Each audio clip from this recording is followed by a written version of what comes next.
Salam profit, selamat datang di channel YouTube Sadar Saham, channel yang membahas tentang investasi saham, analisa saham, dan keuangan.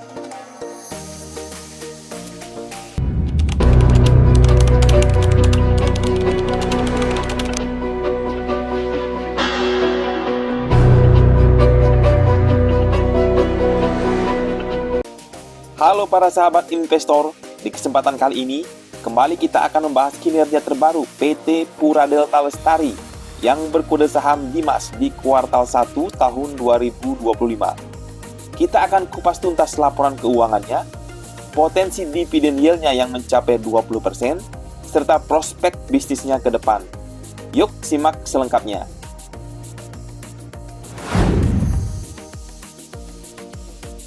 Menyimak pergerakan harga saham Dimas dalam 1 tahun terakhir, saat ini saham Dimas berada di harga 143, di mana harganya telah mengalami penurunan sebesar minus 12,27% dari harga Rp163 di tanggal 16 Mei tahun 2024 ke harga Rp143 di tanggal 16 Mei tahun 2025 pada saat video ini dibuat.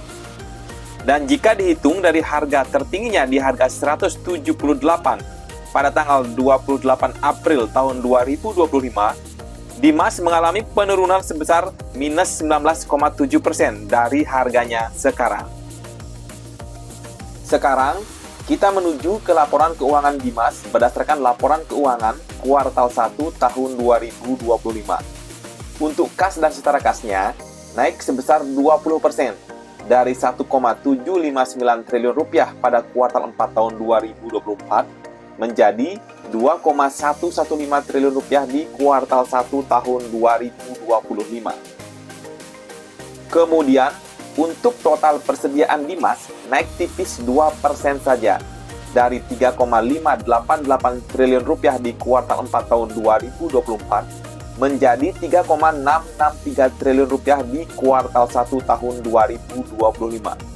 Bila dibedah, untuk total persediaan Dimas berdasarkan laporan keuangan kuartal 1 tahun 2025, untuk tanah dan bangunan yang siap dijual, nilainya sama di kuartal 4 tahun 2024 dengan kuartal 1 tahun 2025 sebesar Rp144,656 miliar.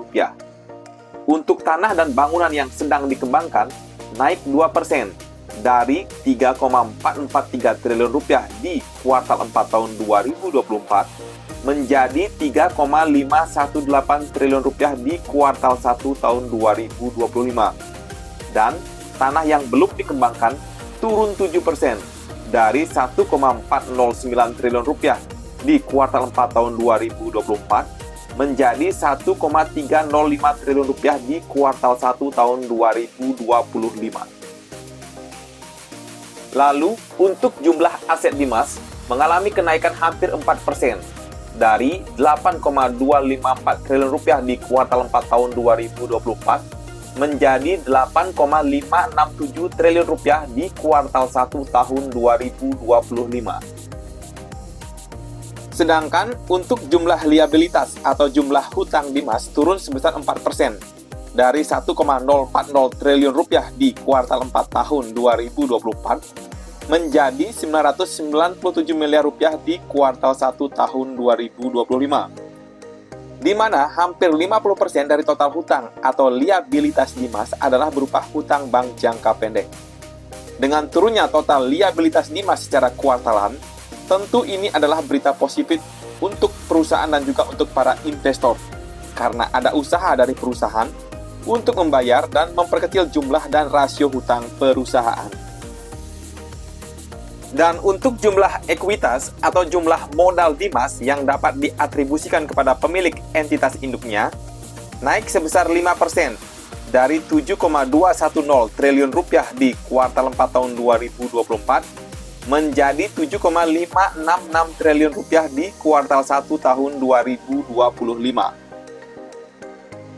Beralih ke laporan laba rugi dan penghasilan komprehensif lain, konsolidasian secara tahunan, untuk pendapatan usaha Dimas turun sebesar 7,5% dari 549,052 miliar rupiah di kuartal 1 tahun 2024 menjadi 507,885 miliar rupiah di kuartal 1 tahun 2025. Dilihat dari rincian pendapatan usaha grup, penjualan sektor industri yang menyumbang 93% dari total pendapatan usaha grup Dimas mengalami penurunan 7,5% dari 510,921 miliar rupiah di kuartal 1 tahun 2024 menjadi 472,821 miliar rupiah di kuartal 1 tahun 2025.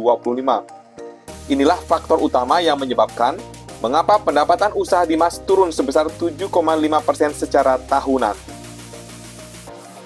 Kemudian, untuk beban pokok pendapatan Dimas mengalami penurunan juga secara tahunan sebesar 17% dari 175,890 miliar rupiah di kuartal 1 tahun 2024 menjadi 145,534 miliar rupiah di kuartal 1 tahun 2025. Selaras dengan penurunan beban usahanya yang lebih besar dari penurunan pendapatannya, yang berarti Dimas banyak melakukan efisiensi untuk beban pokok pendapatannya, laba kotor Dimas turun tipis hampir 3% saja dari 373,161 miliar rupiah di kuartal 1 tahun 2024 menjadi 362,350 miliar rupiah di kuartal 1 tahun 2025. Dan untuk jumlah laba bersih periode berjalan Dimas yang dapat diatribusikan kepada pemilik entitas induknya turun tipis juga sebesar 3% dari 366,122 miliar rupiah di kuartal 1 tahun 2024 menjadi 355,452 miliar rupiah di kuartal 1 tahun 2025. Bagaimanakah dengan rasio profitability Dimas berdasarkan update laporan keuangan kuartal 1 tahun 2025? Dilansir dari berbagai sumber, untuk net profit marginnya sebesar 70%. Angka ini menunjukkan efisiensi tinggi dalam mengelola biaya. Rasio ini lebih besar dibandingkan net profit margin kuartal 1 tahun 2024 yang sekitar 66,7%. Kemudian, untuk return on asset atau ROA-nya sebesar 9,4%. ROA yang stabil menunjukkan efisiensi perusahaan dalam menggunakan aset untuk menghasilkan laba. Dan untuk return on equity atau ROE-nya sebesar 19,2%.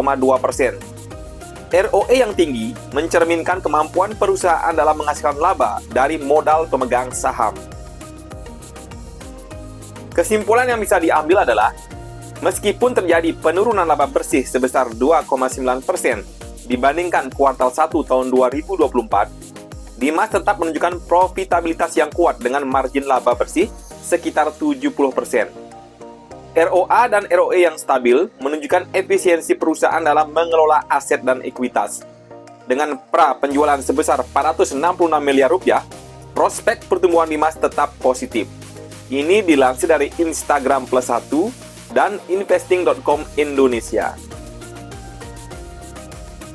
Sedangkan untuk rasio solvabilitas Dimas berdasarkan update laporan keuangan kuartal 1 tahun 2025, dilansir dari berbagai sumber juga, untuk debt to equity ratio atau DER-nya sebesar 0,13.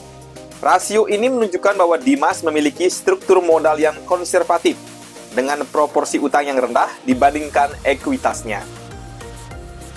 Kemudian untuk debt to asset ratio atau DAR-nya sebesar 11,6%.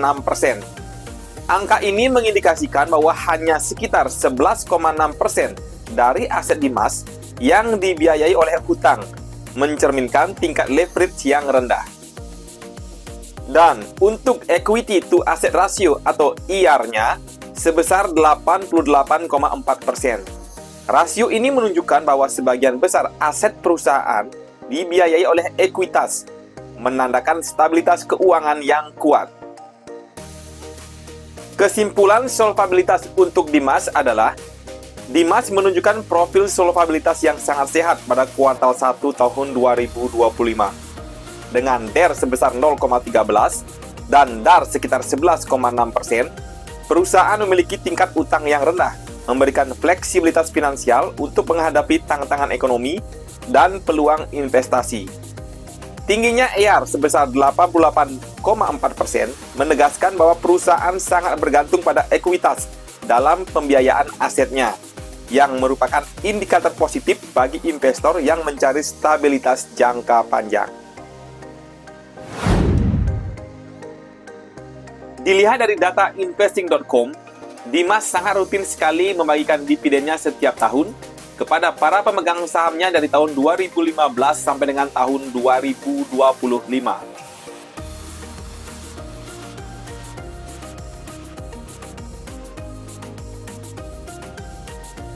Dan hanya tercatat absen membagikan dividen di tahun 2024. Alasan mengapa Dimas tidak membagikan dividen di tahun 2024 adalah karena fokus pada ekspansi bisnis dan penambahan land bank, dan juga ada rencana menambah diversifikasi lini usaha yang lain, sehingga perusahaan memilih menahan sebagian laba untuk mendukung pengembangan bisnis tersebut. Bisa kita simak dari data investing.com juga. Untuk pembagian dividen yang terupdate akan dibagikan pada tanggal 20 Mei tahun 2025 sebesar Rp29 per lembar sahamnya. Dengan ex-dividend date-nya atau tanggal terakhir pencatatan untuk yang berhak memperoleh dividen Dimas yang akan dibayarkan pada tanggal 20 Mei tahun 2025 adalah pada tanggal 8 Mei tahun 2025. Bila kita simak dari data, untuk dividen payout ratio Dimas dalam 12 bulan terakhir adalah sebesar 105,68%. Wow, persentasi dividen payout ratio yang sangat besar sekali. Dengan pembagian dividen sebesar Rp29 per lembar sahamnya, maka untuk dividen yield-nya mencapai 21,01% bila dibandingkan dengan harganya saat ini pada saat video ini dibuat di harga 143. Bila disimulasikan, apabila para sahabat investor berinvestasi di saham Dimas sebesar Rp100 juta sebelum ex-dividend date-nya pada tanggal 8 Mei tahun 2025, maka besaran dividen yang akan diperoleh pada tanggal 20 Mei tahun 2025 adalah sebesar kurang lebih Rp21 juta.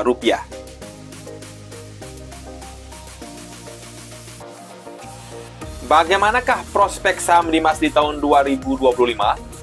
Dilansir dari berbagai sumber, permintaan lahan industri dan strategi bisnis. Pada kuartal pertama tahun 2025, Dimas mencatat pra-penjualan sebesar Rp466 miliar atau 26% dari target tahunan sebesar Rp1,81 triliun. Sebagian besar penjualan berasal dari lahan industri seluas 14,2 hektar, dengan 86% diserap oleh sektor data center. Lokasi strategis di Cikarang, Jawa Barat, yang memiliki infrastruktur transportasi memadai dan tenaga kerja yang terampil, menjadi keunggulan utama Dimas dalam menarik investor industri. Ini dilansir dari Indo Premier Plus 1, Kabar Bursa Plus 2, dan Kontan. Valuasi dan prospek saham. Dari sisi valuasi, Dimas memiliki rasio price to earning PE sebesar 6,40 kali, lebih rendah dibandingkan median PE IHSG yang berada di 8,25 kali. Forward PE rasio Dimas bahkan lebih rendah, yakni di kisaran 4,52 kali. Dengan dividen yield berbasis TTM mencapai 15,63%, saham ini menarik bagi investor yang mencari pendapatan dividen yang tinggi. Ini dilansir dari Kabar Bursa. Kesimpulan yang bisa diambil, dengan kinerja keuangan yang solid, strategi bisnis yang fokus pada sektor industri berkembang seperti data center, serta komitmen untuk memberikan dividen yang tinggi, saham Dimas menawarkan prospek yang menarik di tahun 2025. Investor yang mencari kombinasi antara pertumbuhan modal dan pendapatan pasif dapat mempertimbangkan saham ini sebagai bagian dari portofolio mereka. Ini dilansir dari Kabar Bursa. Demikian pembahasan emiten Dimas kali ini. Jika Anda tertarik dengan saham yang menawarkan pertumbuhan dan dividen menarik, Dimas layak untuk dipertimbangkan. Jangan lupa untuk subscribe, like, share, dan aktifkan notifikasi untuk konten investasi lainnya. Sampai jumpa!